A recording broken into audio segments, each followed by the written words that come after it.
Hello everyone, NCERT solutions channel में आप सबका स्वागत है। आज हम class 10th mathematics real number chapter की एक्सरसाइज 1.1 को सॉल्व करेंगे और सीखेंगे।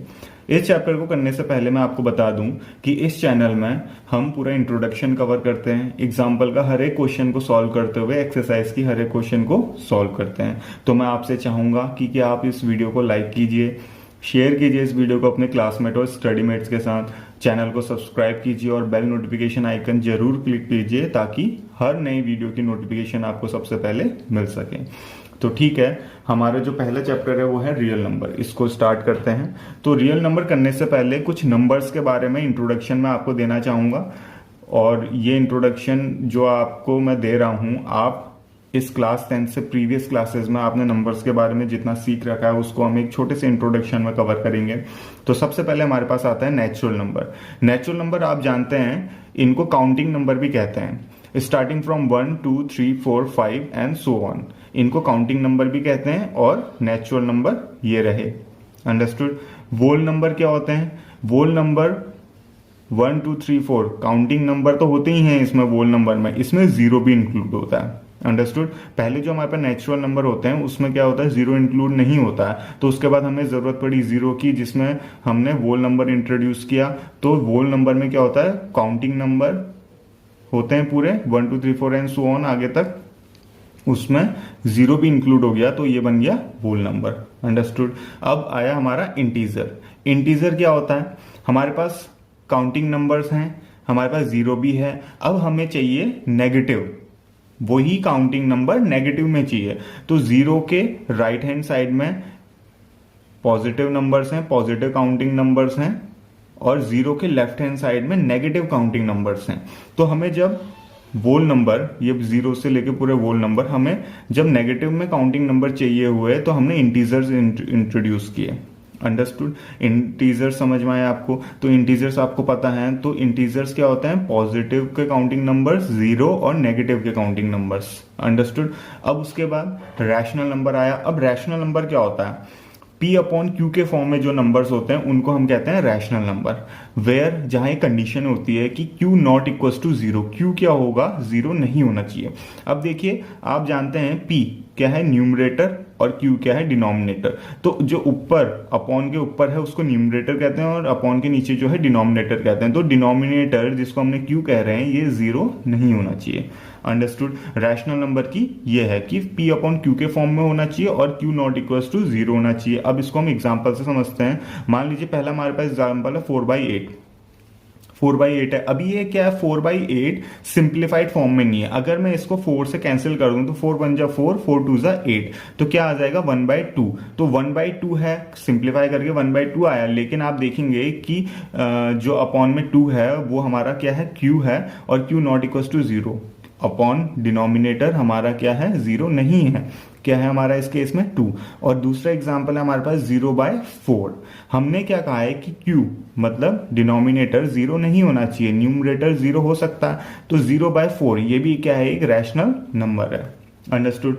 अब रैशनल नंबर को आइडेंटिफिकेशन करने के लिए, रैशनल नंबर को आइडेंटिफाई करने के लिए हमारे पास दो पॉइंट्स हैं। फर्स्ट पॉइंट क्या हमारे पास, terminates after a definite decimal.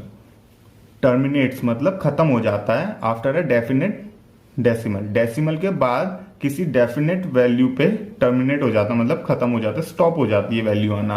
Understood. तो एग्जांपल से समझते हैं, 75/4 है। जब हम 75/4 है, जब हम 75 को 4 से डिवाइड करते हैं तो हमारे पास रिजल्ट आता है 18.75। अंडरस्टूड। तो 18.75 आया। अब देखिए डेसिमल के बाद जो वैल्यू है, दो प्लेस के बाद टर्मिनेट हो चुकी है।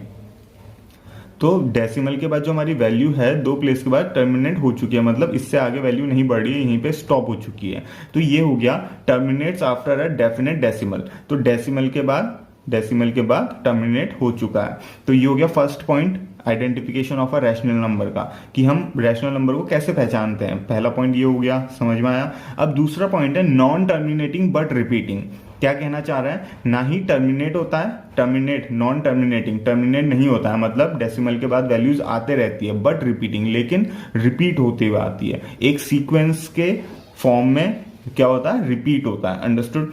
तो अब एग्जाम्पल से समझते हैं। एग्जाम्पल मान लीजिए हमारे पास 10/3 है, हमें 10 को डिवाइड करना है 3 से। अब 10 को 3 से डिवाइड करेंगे तो हमारे पास वैल्यू आती है 3.33333 एंड सो ऑन।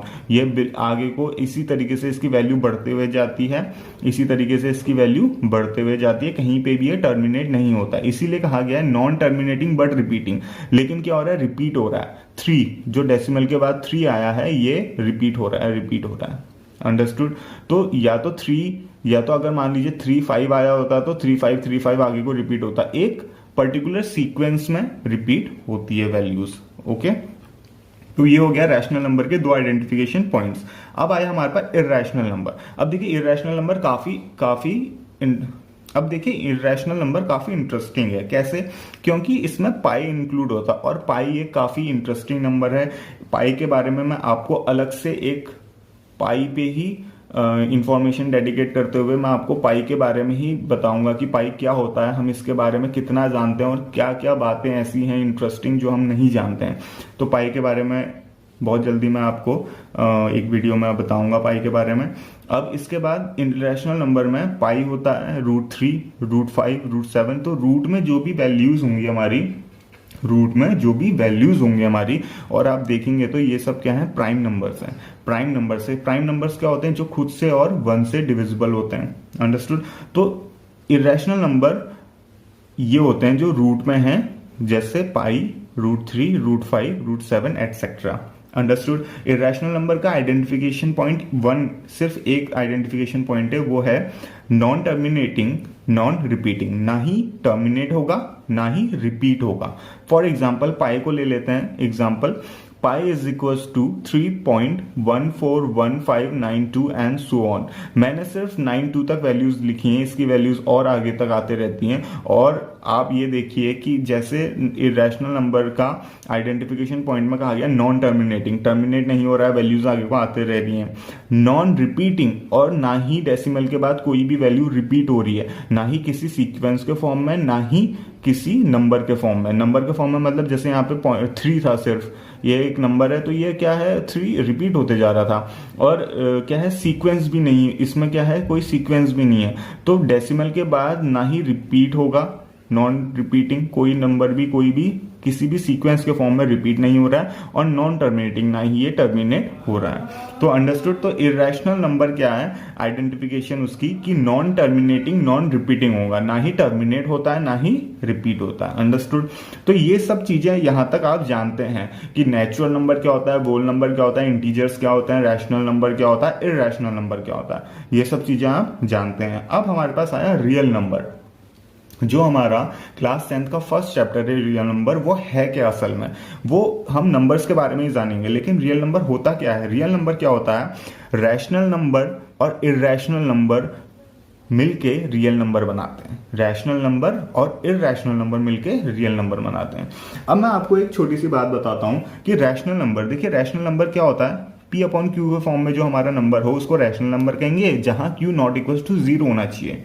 ठीक बात है, ये मान ली। अब देखिए हमारे पास नेचुरल नंबर है। नेचुरल नंबर हमारे पास क्या है, 1 है, मान लीजिए 1 है और 8 है, नेचुरल नंबर है हमारे पास। अब हम जानते हैं अगर हमारा कोई नंबर गिवन है, जैसे 1 गिवन है, ये हमारा नेचुरल नंबर है, इसके नीचे अगर मैं 1 ले लूं, हम ऑर्डिनरी हम मानते ही हैं कि कोई भी नंबर है उसके अपॉन में हमेशा 1 होता है। कुछ नहीं है तो, अगर कुछ भी नहीं है अपॉन में डिनोमिनेटर में, तो 1 होगा। अंडरस्टूड। तो ये P/Q के फॉर्म में है, P/Q के फॉर्म में है। तो नेचुरल नंबर जो हमने 1 और 8 लिया, इसके अपॉन में ऑटोमेटिकली 1 होता है, हम ये सपोज करते हुए चलते हैं। तो P/Q के फॉर्म में है तो रैशनल नंबर है। अब वोल नंबर ले लेते हैं। अब वोल नंबर क्या है, मान लीजिए वोल नंबर जितना भी एक 0 ही ऐसा है वोल नंबर में जो नेचुरल नंबर में नहीं होता है। तो मान लीजिए हमने वोल नंबर से 0 ले लिया। अब इसके अपॉन में भी हम मान लेते हैं कि 1 है, तो ये भी P/Q के फॉर्म में है। यहाँ पे मैंने एग्जांपल में आपको बताया था 0/4 भी एक रैशनल नंबर है।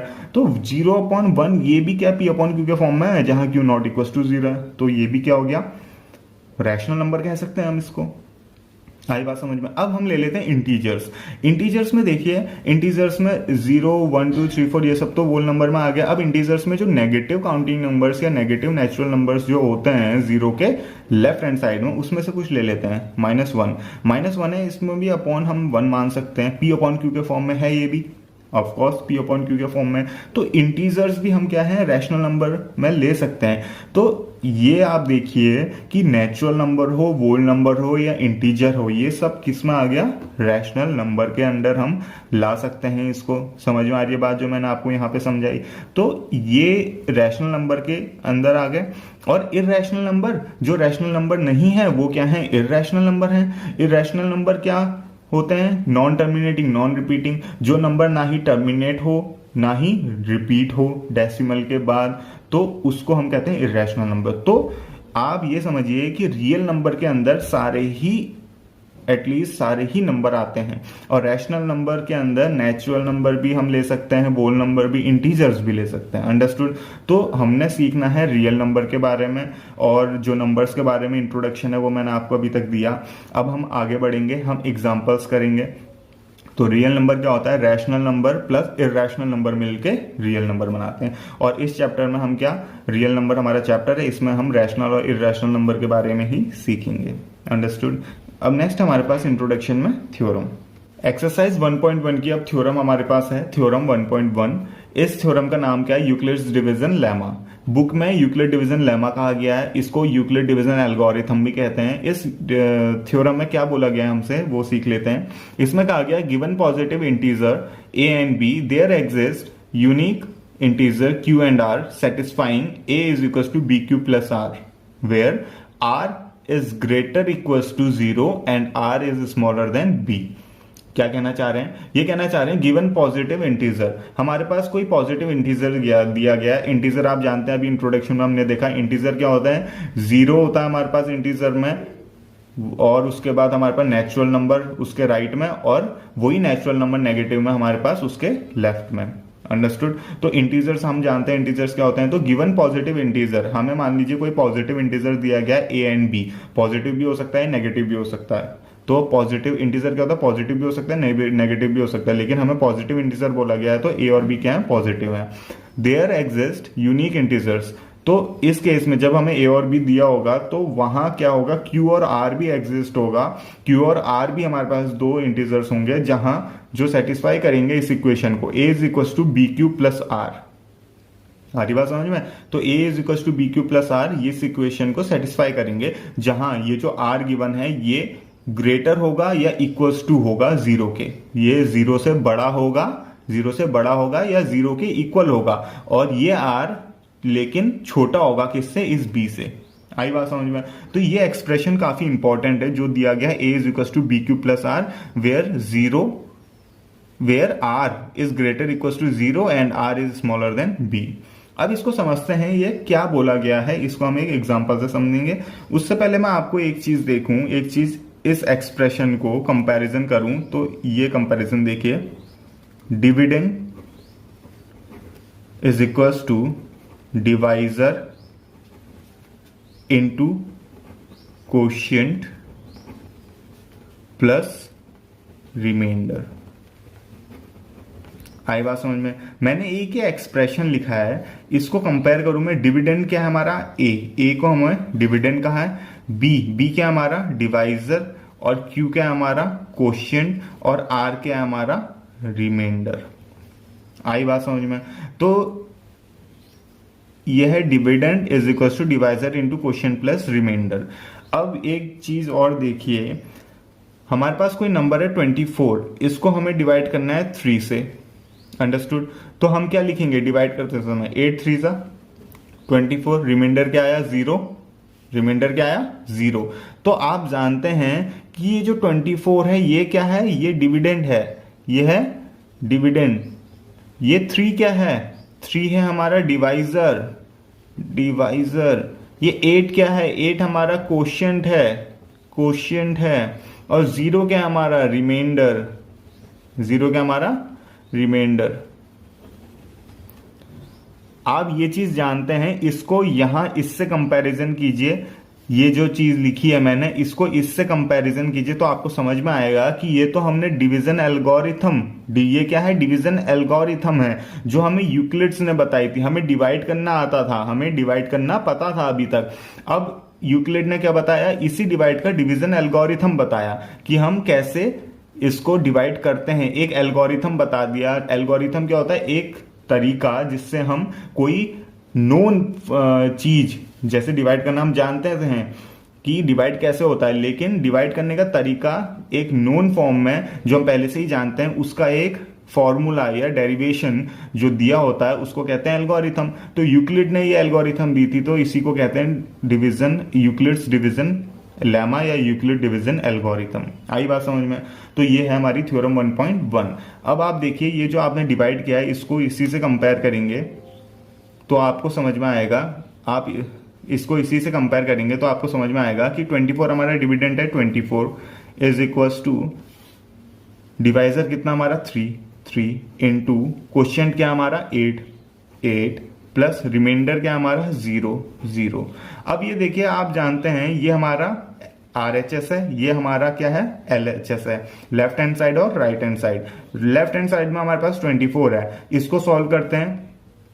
8 3 24 प्लस 0 तो 24 इज इक्वल टू 24 आया, तो मतलब LHS is equal to RHS आया। तो ये जो एक्सप्रेशन है इसको हमने क्या कर दिया, वेरीफाई भी कर दिया है। आई बात समझ में? तो थ्योरम 1.1 में यूक्लिड डिवीजन लेमा या यूक्लिड डिवीजन एल्गोरिथम कहा जाए तो उसमें यही है, हमें क्या बता रखा है, डिवीजन एल्गोरिथम, कि हम डिवाइड किस तरीके से करते हैं परफॉर्म, और उसको हमने क्या कर दिया एक एक्सप्रेशन में शो कर दिया, a is equal to B Q plus r. अब इस एक्सप्रेशन में ये देखिए जो हमारा रिमाइंडर है, r पे हमारा रिमाइंडर है, ये 0 होगा, ये 0 होगा या 0 से ग्रेटर होगा, और r क्या हमारा इस b से, इससे क्या होगा, हमेशा स्मॉलर होगा। आई बात समझ में? तो यही है हमारा थ्योरम 1.1। अब नेक्स्ट करते हैं एग्जाम्पल। अब हमारे पास है नेक्स्ट है एक्सरसाइज 1.1 का फर्स्ट एग्जांपल 1।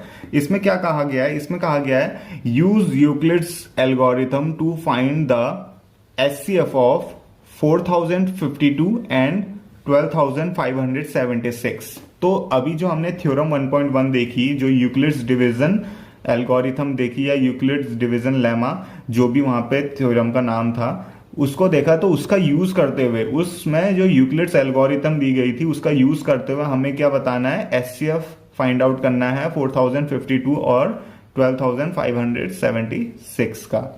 तो ठीक है, यूक्लिड्स एल्गोरिथम में हमने क्या सीखा था, यूक्लिड्स एल्गोरिथम क्या थी, तो Euclid's division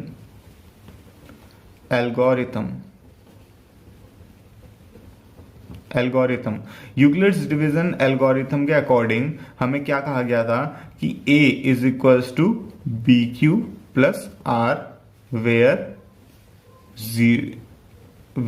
r is greater is equals to 0 and r is smaller than b, ये बोला गया था हमको। ठीक है, ये हम जानते हैं, इस चीज को हमें याद रखना है। ये क्या दिया गया था, यूक्लिड्स ने जो डिवीजन एल्गोरिथम दी थी वो ये थी, और ये क्या था, उसका कंडीशन थी कि r ग्रेटर इक्वल टू 0 होगा या फिर r स्मॉलर देन b होगा। ठीक हो गया। अब हमें क्या है, इसी यूक्लिड डिवीजन एल्गोरिथम का यूज करते हुए हमें HCF फाइंड आउट करना है इन दो नंबर्स का। सबसे पहले वहां पे आप ये देखिए कि जो 12576 है ये क्या है, ग्रेटर नंबर है। ये क्या है, ग्रेटर नंबर है किससे, 4052 से। ये ग्रेटर है 4052 से। ठीक हो गया। अब यहाँ पे जो ग्रेटर नंबर होता है वो हमेशा क्या होता है, डिविडेंड होता है।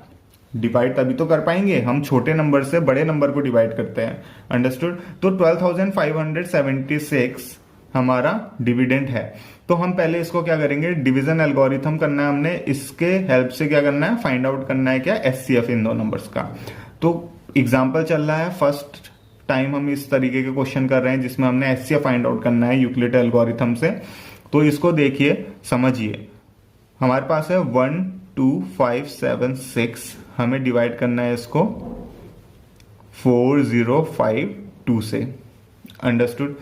अब 4052 है, अब आप 4052 3 करेंगे, 4052 3 करेंगे तो हमारे पास क्या आएगा, हमारे पास आएगा 3 2 जा 6, 3 2 जा 6, 5 3 ज़ा 15, 15 का 0 है 1 आएगा, और 4 3 ज़ा 12। अंडरस्टूड। अब यहाँ पे हमारा रिमाइंडर क्या बचा, यहाँ पे हमारा रिमाइंडर क्या बचा, 0 हुआ, ठीक है, यहाँ पे 2 बचा, यहाँ पे 4, तो 420 क्या आया हमारा, रिमाइंडर आया। ये डिवाइड में ऐसे ही होता है, डिवाइड हम जानते हैं इस तरीके से करते हैं, डिवाइड में हमारा रिमाइंडर आया 420।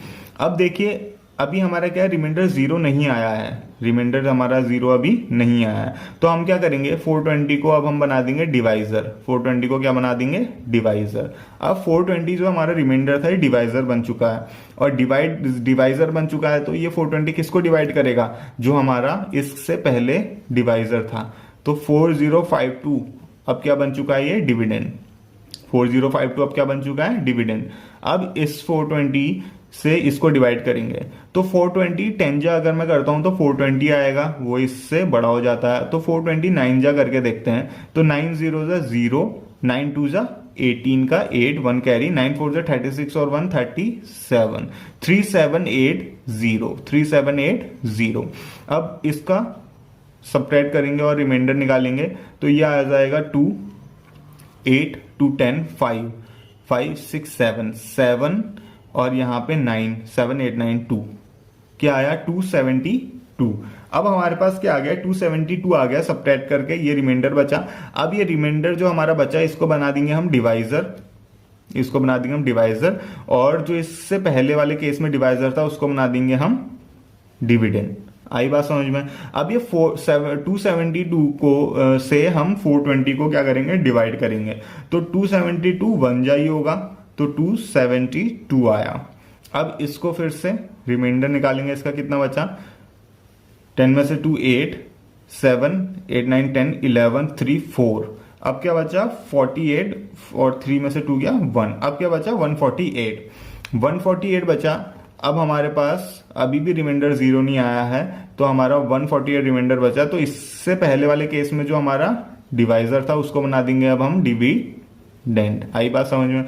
अब 148 को 1 से ही करेंगे तो 148 आएगा। अब इसको फिर से क्या करेंगे, रिमाइंडर निकालेंगे इसका, तो हमारे पास रिमाइंडर क्या आएगा, 8 9 10 11 12 4 5 6 2, और यहाँ पे 124 आया। 148 को हम डिवाइड करेंगे 124 से, तो 124 1 जा 124, क्या आएगा इसमें रिमाइंडर आएगा 4 2 24। अब 24 को हम लिख देंगे डिवाइजर की जगह, और 124 को इससे डिवाइड करेंगे, तो 124 को हम 24 से डिवाइड करेंगे तो हमारा आ जाएगा 24 को 124 से, तो 5 4 20, 5 4 20,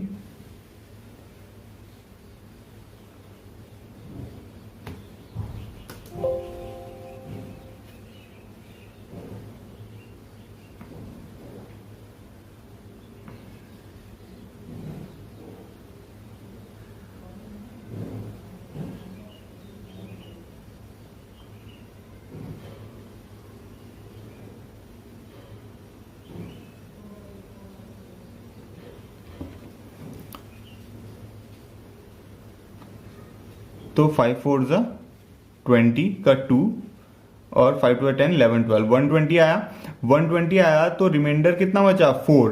अब अभी भी रिमाइंडर 0 नहीं आया, तो हम 24 को ले लेंगे। अब क्या आया, 6 4 24 होता है, 24 होता है, रिमाइंडर क्या आ गया 0। तो हम इस तरीके से अब डिवाइड करेंगे, क्योंकि हमने क्या करना है, इन दो नंबर्स का हमने क्या निकालना है, एचसीएफ निकालना है। तो हम डिवाइड करेंगे, जब तक हमारा रिमाइंडर 0 नहीं आता तब तक हम डिवाइड आगे को इसी तरीके से इसी फॉर्म में बढ़ते हुए चले जाएंगे। कैसे, जो रिमाइंडर आया उसको हम बना देंगे नया डिवाइजर, और जो पहले डिवाइजर था उससे पहले जो डिवाइजर था उसको बना देंगे डिविडेंड। आई बात समझ में। इसी तरीके से प्रोसेस बढ़ाते हुए जाएंगे जब तक रिमाइंडर हमारा 0 नहीं आ जाता, और जिस केस में हमारा रिमाइंडर 0 आएगा उस वक्त जो हमारा क्या होगा, डिवाइजर होगा, वही होगा हमारा HCF। अंडरस्टूड। तो डिवीजन एल्गोरिथम इस तरीके से फॉलो करेंगे। डिवीजन एल्गोरिथम है क्या, डिवाइड हम जो पहले से जानते हैं उसको किस तरीके से हमें डिवाइड करते हैं, उसके लिए हमने एक एल्गोरिथम दे दिया, एक फॉर्म दे दिया, एक फॉर्मूला टाइप का दे दिया जिसको हम कहते हैं एल्गोरिथम। तो डिवीजन एल्गोरिथम जो हमारी है वो है इस केस में a is equal to B Q plus R. A क्या है हमारा, ये नंबर जो है डिविडेंड, बी क्या है हमारा, ये जो डिवाइजर है, क्यू क्या है हमारा जो क्वोशिएंट है, आर क्या है हमारा जो रिमाइंडर आ रहे हैं, रिमाइंडर। आ रही बात समझ में। तो जिस केस में हमारा रिमाइंडर 0 आएगा उस केस में जो हमारा डिवाइजर होगा वही हमारा एचसीएफ होगा। अंडरस्टूड। अब यूक्लिड डिवीजन एल्गोरिथम से कंपेयर करते हुए जो हमारा a is equal to b into q plus r, जो है हमारा a is equal to B Q plus r, हम ये जो पूरी फॉर्म आई है इसको यहां पे लिखेंगे। अब इस केस में जो हमारे पास ये केस है, इस केस में हमारा a क्या है, a है हमारा 12576 इज इक्वल टू b क्या है हमारा, b हमारा है 4052 इंटू क्यू क्या है हमारा 3 और r क्या है हमारा 420। आई बात समझ में। अब ये क्या हो गया दूसरा केस, दूसरे केस में हमारा a क्या है 4052। अब देखिए जो यहाँ पे हमारा जो फर्स्ट केस में हमारा b था, जो फर्स्ट केस में हमारा क्या था डिवाइजर, वो अब हमारा क्या हो गया डिविडेंड 4052 इज इक्वल टू क्या हो गया, b क्या हो गया 420 इंटू क्यू क्या हो गया हमारा 9 प्लस r क्या हो गया 272। अब जो हमारे सेकंड केस में क्या था हमारा जो सेकंड केस में हमारा डिवाइजर था, अब वो क्या हो जाएगा हमारा डिविडेंड 420 और इसमें b क्या है 272 और हमारा q क्या है, q है हमारा 1 और हमारा r क्या है रिमाइंडर 148। आई बात समझ में। अब 148 आ गया। अब हमारा जो नया केस बना उसमें हमारा a क्या है 272 और हमारा b क्या है 148 और हमारा q क्या है 1 और हमारा r क्या है 124। अंडरस्टूड। 124। अब इसी तरीके से आगे को प्रोसेस बढ़ती हुई गई, 124 हमारा रिमाइंडर आया, अब हमारा 148 क्या हो जाएगा नया डिविडेंड और हमारे पास 124 जो यहाँ पर रिमाइंडर आया था ये हो जाएगा हमारा डिवाइजर और 1 जा करेंगे इसको, क्वोशिएंट आया हमारा 1 प्लस रिमाइंडर कितना बचा, रिमाइंडर बचा हमारे पास 24। अंडरस्टूड। वही प्रोसेस आगे को बढ़ते हुए जा रही है और हम इसको डिवीजन एल्गोरिथम के साथ कंपेयर कर रहे हैं। अंडरस्टूड। तो 24 आया हमारे पास रिमाइंडर। अब हमारे पास जो नया डिविडेंड आया है वो है 124 और जो हमारा डिवाइजर है वो है 24।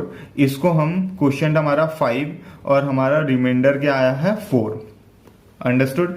रिमाइंडर 4 आया। अब हमारे पास जो नया डिविडेंड है वो है 24 और 24 हमारा डिविडेंड है, इसको हमने जो हमारा डिवाइजर है वो है हमारे पास 4, हमने 6, क्वोशिएंट हमारा 6 है और हमारे पास रिमाइंडर कितना है 0।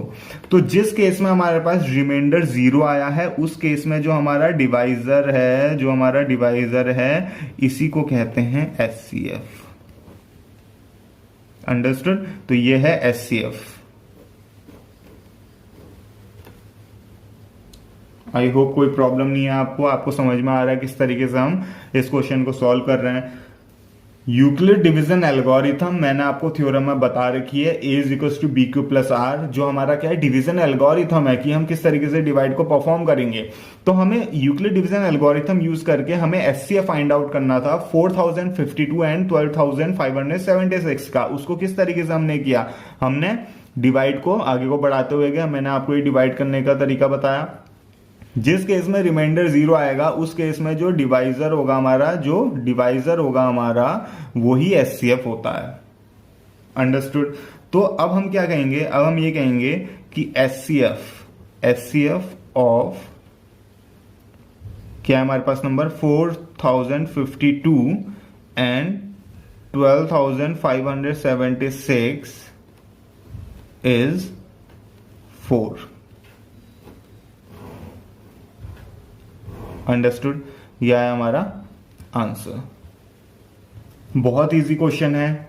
किस तरीके से हमने एचसीएफ फाइंड आउट करना है यूक्लिड डिवीजन एल्गोरिथम से, वो मैं फर्स्ट एग्जांपल में आपको बता चुका हूं। इसी तरीके से जो आगे हमारी एक्सरसाइज भी आएगी उसमें भी हमने इसी तरीके से क्वेश्चंस को सॉल्व करना है। आप वीडियो को पॉज करके इस क्वेश्चन को अपनी रफ नोटबुक में उतारिए और खुद भी अपने मन से करने की कोशिश कीजिए। किस तरीके से हमने यहाँ कंपेयर करके लिखा हुआ है ये भी आपको समझना बहुत जरूरी है। अंडरस्टूड? अब नेक्स्ट करते हैं। अब हमारे पास है एक्सरसाइज 1.1 का एग्जाम्पल नंबर 2, जिसमें क्या कहा गया है, इसमें बोला गया है show that every positive even integer is of the form 2q। इसमें कहा गया है कि जो पॉजिटिव इवन इंटीजर होंगे वो 2q के फॉर्म में होगा, and that every positive odd integer is of the form 2q + 1। और जो पॉजिटिव ऑड इंटीजर होगा वो 2q + 1 के फॉर्म में होगा, where q is some integer, जहां q क्या है, कोई इंटीजर है। ठीक है, हमने पॉजिटिव इवन इंटीजर्स क्या होते हैं हमें पता है। हमने पॉजिटिव इवन इंटीजर्स को 2q के फॉर्म में शो करना है और पॉजिटिव ऑड इंटीजर को 2q + 1 के फॉर्म में शो करना है, जहां q क्या है, कोई इंटीजर है। अब इस क्वेश्चन को, इस एग्जांपल को हम किस तरीके से सॉल्व करेंगे, हम यूज करेंगे यूक्लिड डिवीजन एल्गोरिथम को। तो यूक्लिड डिवीजन एल्गोरिथम से यूक्लिड्स डिवीजन एल्गोरिथम, अब यूक्लिड डिवीजन एल्गोरिथम को यूज करते हुए हम कह सकते हैं कि a is equal to B Q plus r. a is equal to B Q plus r, हमें यूक्लिड डिवीजन एल्गोरिथम से ये फॉर्म पता है, ये एल्गोरिथम पता है हमें, a is equal to B Q plus r, where जहां पे कंडीशन दी जाती है where r is greater equal to 0, r is greater equal to 0 और r is smaller than b, r is smaller than b। आई बात समझ में? ठीक, ये हो गया हमारा यूक्लिड डिवीजन एल्गोरिथम। अब हम सपोज करेंगे late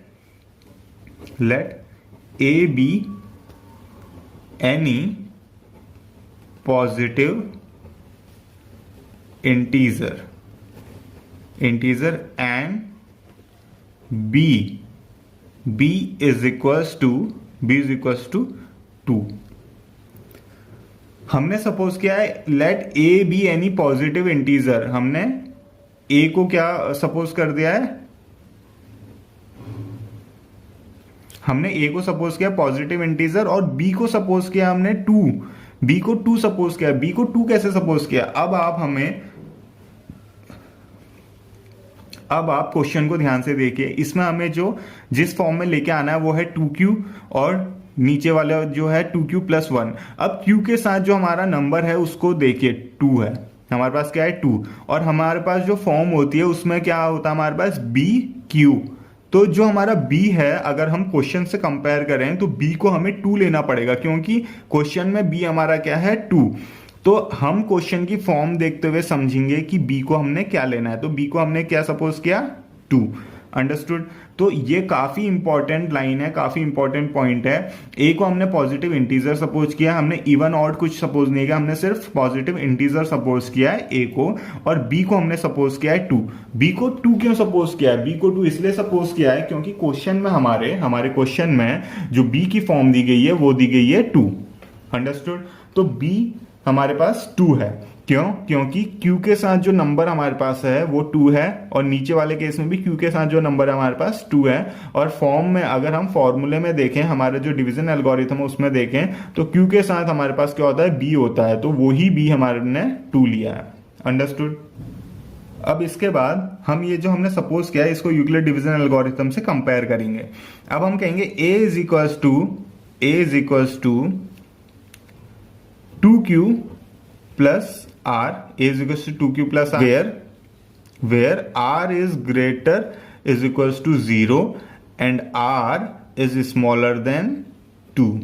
r is smaller than 2। r क्या होता है? स्मॉलर देन b होता है ना, b हमारा क्या है? 2 है। इसका मतलब क्या हो गया? r हमारा हो सकता है 0, r हो सकता है हमारा 1।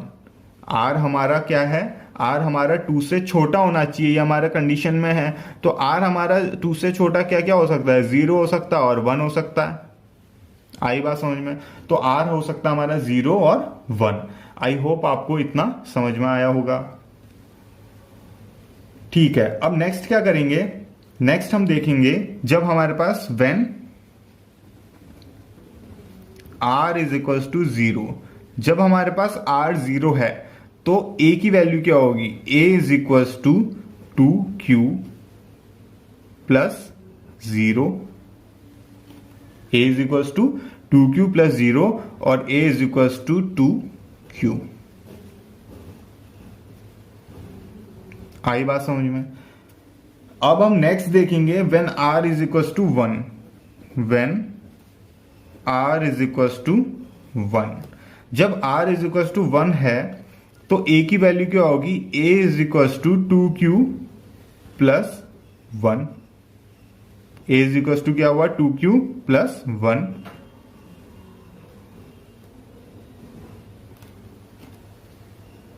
ये रहा, अंडरस्टूड? तो आप ये देखिए जब r इज इक्वल टू 0 है तो हमने इस फॉर्म में इसको पुट किया तो a is equal to 2q plus 0 आया और a is equal to 2q बना। जब r इज इक्वल टू 1 है तो इसको हमने इस फॉर्म में पुट किया तो a is equal to 2q plus 1 बना। तो a इज इक्वल टू जो हमारे पास 2q प्लस 1 बना है ये भी हमारे पास आ चुका है। अब आप ये देखिए हमने क्वेश्चन में क्या शो करना था? हमने शो करना था एवरी पॉजिटिव इवन इंटीजर को हमने 2q के फॉर्म में शो करना था। अब a हमने क्या सपोज किया था? Positive integer. तो अब हम कहेंगे कि a is any positive even integer. Understood? और इस केस में when r is equals to 1, a is any positive odd integer। आई बात समझ में? तो इस क्वेश्चन में इतने से स्टेप में हमारा क्वेश्चन सॉल्व हो चुका है और ये क्वेश्चन मैं सॉल्व किया यूक्लिड डिवीजन एल्गोरिथम को यूज करते हुए। यूक्लिड डिवीजन एल्गोरिथम में हर दोनों एग्जांपल हमने किए हैं, दोनों एग्जांपल मैं आपको समझा रहा हूं, उसी से हमारे क्या हो रहे हैं? क्वेश्चन सॉल्व हो रहे हैं। तो यूक्लिड डिवीजन एल्गोरिथम काफी इंपॉर्टेंट हमारा एक्सप्रेशन है जो है कि a is equal to B Q plus r where r is greater equal to 0 and r is smaller than b। Understood? अब हमें क्वेश्चन में शो करना था कि इवन इंटीजर हमारा 2q के फॉर्म में और ऑड इंटीजर हमारा 2q प्लस 1 के फॉर्म में। तो ठीक हो गया, हमने a सपोज कर लिया एनी पॉजिटिव इंटीजर। हमने a क्या सपोज किया? Any positive integer and b is equal to 2। b को हमने 2 सपोज किया। b को 2 सपोज क्यों किया? क्योंकि जो हमारे क्वेश्चन में जो हमने शो करना है वो q के साथ क्या है? हमारा नंबर 2। q के साथ हमारा क्या है? 2। और अगर हम इसको जो हमने लेके आना है इसको हम कंपेयर करें डिवीजन एल्गोरिथम से तो q के साथ हमारा क्या होता है? b होता है और q के साथ हमारा क्या होता है? b होता है। तो b को हमने 2 ले लिया है। आई बात समझ में? b को 2 लेने का मतलब ही इस तरीके से है कि हम क्वेश्चन में से देख के b की वैल्यू रखें, क्योंकि b की वैल्यू क्वेश्चन में हमने जो लेके आनी है वो दे रखी है। तो हमने क्वेश्चन में से समझ के उसकी b की वैल्यू ली। अब हमने b की वैल्यू हमने डाल दी एक्सप्रेशन में, a is equal to 2q plus r। Understood? अब जो हमारे पास कंडीशन थी वो थी r is greater is equal to 0 and r is smaller than 2। अब r is smaller than b होता है, b हमें पता है 2 है, तो r is smaller than b होता है तो r की वैल्यू 0 और 1 होगी। अब हम बारी बारी से r की वैल्यू के लिए a की वैल्यू निकालेंगे और हमारा जो एक्सप्रेशन हमने शो करना है वो हमारा आ जाएगा। अंडरस्टूड? तो काफी इजी है, आई होप आपको समझ में आया होगा। अब हम करेंगे नेक्स्ट एग्जाम्पल। हमारे पास एक्सरसाइज 1.1 का एग्जाम्पल नंबर 3। इसमें क्या कहा गया है? Show that any positive odd integer is of the form 4q plus 1 और 4q plus 3 where q is some integer. इसमें हमने शो करना है कि कोई भी पॉजिटिव ऑड इंटीजर हमारा किस फॉर्म में होना चाहिए, 4q+1 और 4q+3 के फॉर्म में होना चाहिए। ठीक है, अभी हमने इससे पहले एग्जांपल नंबर 2 देखा है, उसमें हमने समझा कि हम कैसे यूक्लिड डिवीजन का एल्गोरिथम करके जो हमने रिजल्ट शो करना उसमें आ सकते हैं। ठीक है, तो हमने वो नया क्वेश्चन किया था, उसी तरीके का एक और क्वेश्चन हमें मिला है, तो इसमें हम और बेहतर तरीके से इसको समझ पाएंगे। तो ठीक है, हम इसको सॉल्व कैसे करेंगे, हम कहेंगे Euclid division algorithm, Euclid's division algorithm क्या होता है, ये होता है A = BQ+R where R is greater = 0 and R is smaller than B, R is smaller than B। ठीक हो गया। तो यूक्लिड डिवीजन एल्गोरिथम ये तो अब आपको याद हो चुकी होगी, क्योंकि हर क्वेश्चन में मैं हर एग्जांपल में इसीलिए लिख रहा हूं ताकि आपको याद हो, और ये लिखना जरूरी भी है ताकि क्वेश्चन करते समय आपको ध्यान हो कि इसी के हेल्प से हम क्वेश्चन को सॉल्व कर रहे हैं। ठीक हो गया, यूक्लिड डिवीजन एल्गोरिथम हम जानते हैं कि ये होता है। अब हम क्या करेंगे, हम सपोज करेंगे let A be any positive odd integer. ठीक हो गया, let A be any positive odd integer and B = 4, B = 4। ये क्यों लिया मैंने, याद आ रहा है एग्जाम्पल 2 में क्या किया था। तो B = 4 इसलिए लिया है क्योंकि हमने ये देखा कि क्वेश्चन में हमने रिजल्ट शो करना है 4q+1 और 4q+3, तो q के साथ जो हमारा नंबर है वो है 4, और एक्सप्रेशन में जो हमारा यूक्लिड डिवीजन एल्गोरिथम है उसके साथ, उसमें q के साथ जो हमारा होता है वो होता है b। तो b हमने क्या है 4, हमें क्वेश्चन में जो रिजल्ट लाना है उसी में दिया गया है कि b क्या है, 4 है। b हमारा 4 है, तो b हमने ले लिया 4, और a हमने ले लिया पॉजिटिव ऑड इंटीजर। क्यों, क्योंकि यहां पे कहा गया है any positive odd integer, any positive odd integer हमने ले लिया a, और b हमने ले लिया है 4। अब आपको एक चीज आपको समझ में आई कि एग्जांपल 2 में हमने a को हमने सिर्फ पॉजिटिव इंटीजर लिया था। क्यों, क्योंकि वहां पे हमने पॉजिटिव इवन इंटीजर को 2q के इक्वल दिखाना था और पॉजिटिव ऑड इंटीजर को 2q+1 के इक्वल, तो वहां पे हमने सिर्फ पॉजिटिव इंटीजर लिया, और जब हमारा रिजल्ट आया वहां पे हमने कहा कि a क्या है हमारा पॉजिटिव इवन इंटीजर है, और b क्या, और a क्या हमारा दूसरा जो हमारा रिजल्ट आया उसमें a क्या हमारा पॉजिटिव ऑड इंटीजर। आई बात समझ में। तो ये समझने की चीजें हैं, छोटी छोटी डिटेल में आपको बताते हुए चल रहा हूं।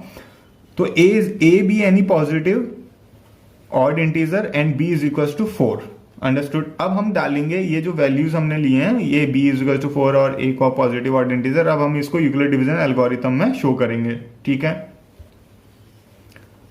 a = क्या हो गया 4q + r, ठीक, where r is greater = 0 and r is smaller than 4, r is smaller than 4। इसका मतलब r = r 4 से छोटा होना चाहिए, तो 4 से छोटा क्या क्या वैल्यूज हो सकती हैं r की, 0, 1 हो सकता है, 2 हो सकता है, 3 हो सकता है। आई बात समझ में।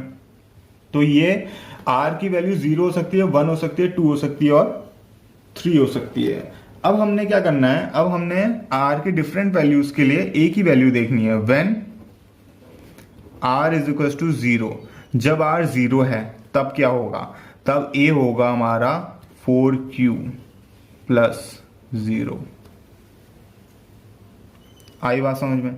जब r हमारा 0 है तो a की वैल्यू क्या होगी 4q + 0, और जब when r = 1, जब r हमारा 1 है तो a की वैल्यू क्या होगी, a = 4q + 1। अंडरस्टूड। अब when r = 2, तब a की वैल्यू क्या होगी हमारी, a = 4q + 2। समझ में आ रहा है।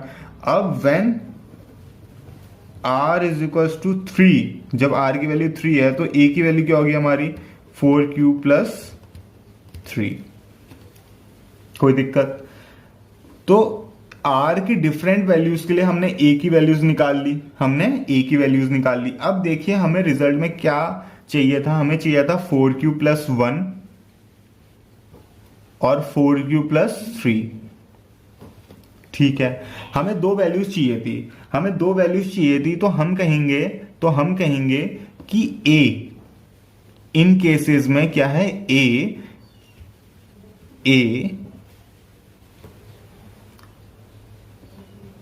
a is a positive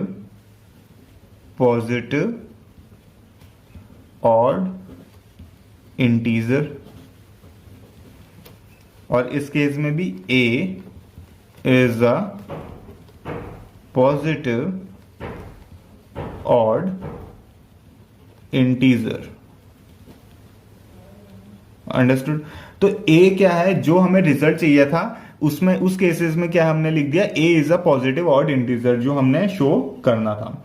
ठीक हो गया। अब हम एट लास्ट हम रिजल्ट में लिखेंगे therefore any odd integer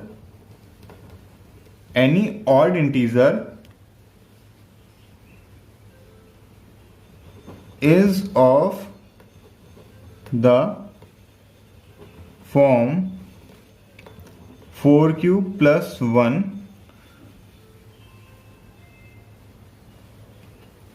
any odd integer a is of the form 4q plus 1 or 4q plus 3।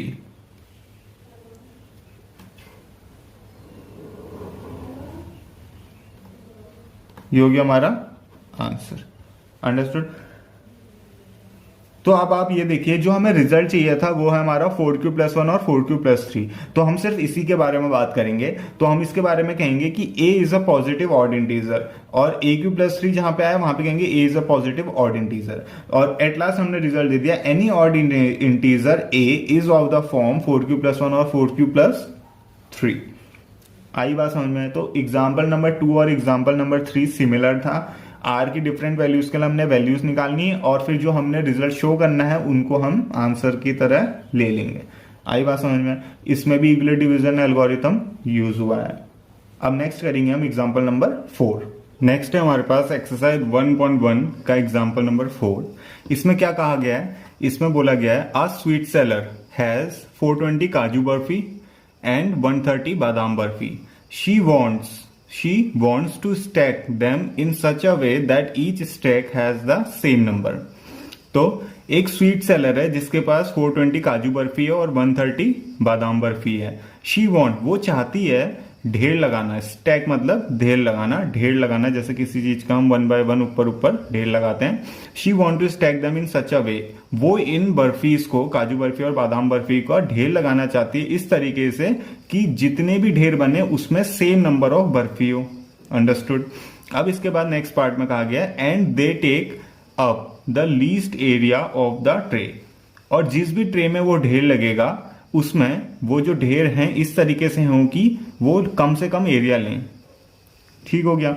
What is the number of that can be placed in each stack for this purpose. तो ये जानना चाहते हैं कि एक ढेर में maximum कितना बर्फी वो रखेंगी स्टैक बनाने के लिए कि हमारा जो पर्पस है वो अचीव हो जाए। ठीक है? तो हमें निकालना है what is the number of that can be placed in each stack. तो एक ढेर में कितने नंबर ऑफ बर्फीज वो रखेंगे ये हमने पता करना है। ठीक हो गया? तो अब आपको एक चीज बताता हूं, आप एक चीज लॉजिकली सोचिए कि इसमें कहा गया है and they take up the least area of the tray. Tray का लीस्ट एरिया लेना है, ट्रे का लीस्ट एरिया लेना चाहिए। तो मान लीजिए हमारे पास दो ट्रे हैं, आपको एक एग्जाम्पल से समझाता हूं। एक ट्रे हमारे पास ये है और दूसरी ट्रे हमारे पास ये है, दोनों सेम साइज की। अंडरस्टूड?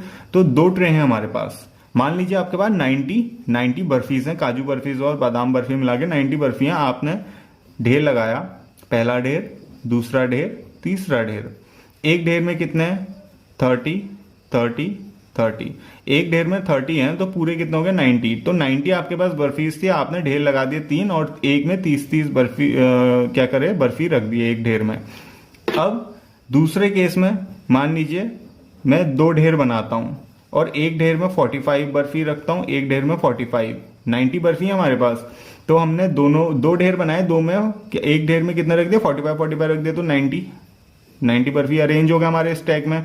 तो इस ढेर में 45 है, इस ढेर में 45, अब इस ढेर में क्या है 30 है। तो आप ये देखिए यहां 3 ढेर लगे हुए हैं, तो इन्होंने क्या ज्यादा एरिया कवर किया है, अंडरस्टूड। और यहाँ पे क्या हमने 30 से ज्यादा बर्फी रखी है, एक ढेर में 45 बर्फी रखी है, तो इन्होंने दो ढेर में क्या हो गया कि हमारा 90 बर्फी अरेंज होगी। तो इन्होंने क्या है 2 ढेर बनाई हमने, तो इन्होंने कम एरिया लिया। तो वो यही चाहते हैं कि वो ये जानना चाहते हैं कि एक ढेर में हम मैक्सिमम कितनी बर्फी रखें कि हमारा कम एरिया अचीव हो। ठीक है, तो अब यहां मैक्सिमम की बात आ गई। तो हमें क्या निकालना है, एचसीएफ निकालना है।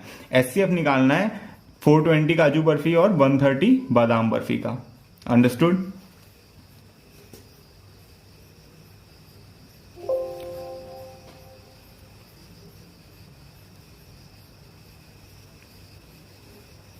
बादाम बर्फी का। अब हम एचसीएफ, आज तक आप इस चैप्टर से पहले आप एचसीएफ प्राइम फैक्टराइजेशन मेथड से निकालते थे, लेकिन हमने इंट्रोडक्शन में और जो अभी तक एग्जांपल्स किए हैं उसमें हमने क्या निकाला है, उसमें हमने एचसीएफ निकाला है यूक्लिड डिवीजन एल्गोरिथम से। तो यूक्लिड डिवीजन एल्गोरिथम हम जानते हैं, यूक्लिड्स डिवीजन एल्गोरिथम से हम जानते हैं result A is equals to BQ plus R, understood, where R is greater or equals to 0 और R is smaller than B, understood। तो इसमें क्या है कि A is equals to BQ plus R, ये रिजल्ट हम जानते हैं। यूक्लिड डिवीजन एल्गोरिथम जो हमने थ्योरम 1.1 में देखी थी उसमें हम जानते हैं हमें ये रिजल्ट मिलता है। तो हमने क्वेश्चन को देखते हुए हम जानते हैं कि हमने इस तरीके से ढेर लगाना है कि एक ढेर में मैक्सिमम बर्फी हो जिससे हमारा कम एरिया ट्रे का कवर हो। ठीक है, ये छोटे से एग्जाम्पल से मैंने आपको समझाया। अब हमने इन दोनों 420 काजू बर्फी और 130 बादाम बर्फी का क्या निकालना है, एचसीएफ निकालना है यूक्लिड डिवीजन एल्गोरिथम को यूज करते हुए।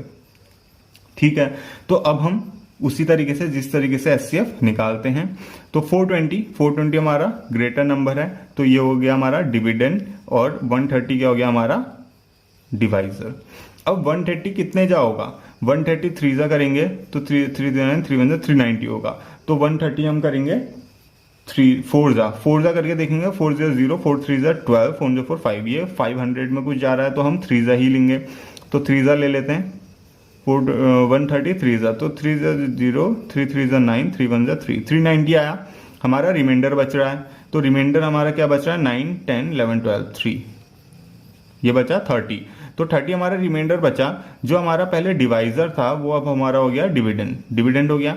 अब यहाँ पे हम 6 जा करेंगे तो 6 3 18 180 हो जाएगा, ज्यादा हो जाएगा। तो हम 5 जा करते हैं, वो भी ज्यादा हो जाएगा। तो हम 4 जा, तो 34 जा 120। अब हमारा फिर से रिमाइंडर बचा, वो बचा 10 रिमाइंडर बचा।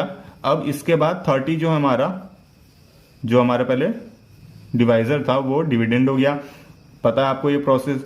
तो अब 10 3 30, अंडरस्टूड। तो यहां पे रिमाइंडर 0 आ गया। अब आपको पता है जहां पे रिमाइंडर 0 आ जाता है उस केस में जो हमारा क्या होता है डिवाइजर होता है वही हो जाता है हमारा एचसीएफ, अंडरस्टूड। तो इन दोनों 420 काजू बर्फी और 130 बादाम बर्फी का एचसीएफ कितना आ गया 10 आ गया। तो इसका मतलब कि एक स्टैक में हम 10 बर्फी रखेंगे, मैक्सिमम पूछा गया था हमसे such a way that each stack has the same number and they take up at least area of tray. तो लीस्ट एरिया ऑफ ट्रे लेना है, तो इसका मतलब कि एक स्टैक में ज्यादा से ज्यादा बर्फी होनी चाहिए। तो हमने क्या था, ज्यादा से ज्यादा मैक्सिमम की बात हो रही थी, तो हाईएस्ट कॉमन फैक्टर एचसीएफ निकालना था। एचसीएफ निकाला तो वो आ गया 10। तो मतलब एक स्टैक में 10 बर्फीज रखेंगे तो क्या होगा हमारा कि एरिया कम लेगा, अंडरस्टूड। ये आ चुका है। अब हम इसको यहाँ पे जिस फॉर्म में लिखते हैं उस तरीके से करेंगे। तो अभी हमारा ए क्या है 420 और हमारा बी क्या है 130 है। अब क्वेश्चन क्या आ गया हमारा, क्वेश्चन आ गया हमारा 3, तो इंटू 3 प्लस रिमाइंडर कितना हमारा, रिमाइंडर आ गया 30। अंडरस्टूड। अब दूसरे केस में ये है हमारा 130, उसके बाद हमारा डिवाइजर क्या हो गया 30 और हमारा क्वेश्चन है 4 प्लस रिमाइंडर कितना आया था हमारा सेकंड केस में, रिमाइंडर आया था हमारा 10। अंडरस्टूड। अब इसके बाद थर्ड केस में हमारा डिविडेंड है 30, हमारा डिविडेंड है 30, हमारा डिवाइजर है 10, कितने जा हुआ 3 जा, और रिमाइंडर क्या आया 0। जिस केस में रिमाइंडर 0 आया उस केस में जो हमारा डिवाइजर या बी होता है, जो क्वेश्चन में जैसे ये एक्सप्रेशन में बी है, यही हो गया हमारा एचसीएफ। अंडरस्टूड। तो हम यहां पे कहेंगे so the HCF of 420 and 130 is equals to 10। हमें काफी हेल्प मिलेगी इससे। अब हम real number and for both kind of barfi